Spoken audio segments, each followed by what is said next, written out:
বাংলাদেশের পূর্বতন প্রধানমন্ত্রী শেখ হাসিনাকে দেশ থেকে বিতাড়িত করার পর সমগ্র বাংলাদেশের অর্থনীতি সম্পূর্ণভাবে ভেঙে পড়েছে।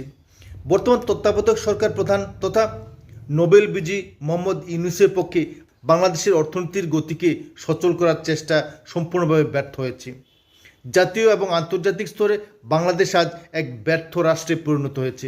বাংলাদেশের প্রতিবেশী দেশ ভারতের সঙ্গেও সম্পর্কের ব্যাপক অবনতি ঘটেছে এবং যার ফলশ্রুতিতে ভারত সরকারের কঠিন পদক্ষেপের ফলে বাংলাদেশের অর্থনীতি মুখ থুবড়ে পড়েছে। শিল্প, বাণিজ্য, অর্থনীতি, ব্যাংক সমস্ত ক্ষেত্রে আজ বাংলাদেশের মুদ্রার অবমূল্যায়ন ঘটেছে।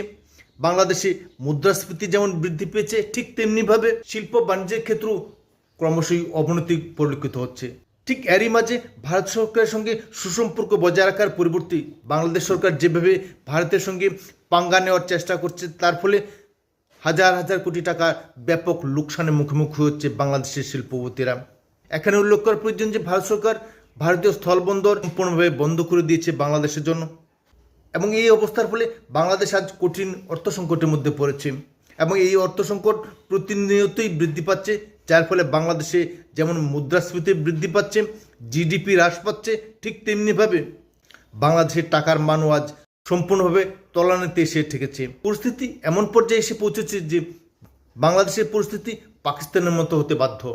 অর্থনৈতিক বিশেষজ্ঞরা বলছেন যে ভারতের সঙ্গে যদি অর্থনৈতিক সম্পর্ক উন্নতি ঘটাতে ব্যর্থ হন মোহাম্মদ ইউনূস, তবে আগামী দিন বাংলাদেশের জনগণকে কঠিন পরিস্থিতির মুখোমুখি হতে হবে।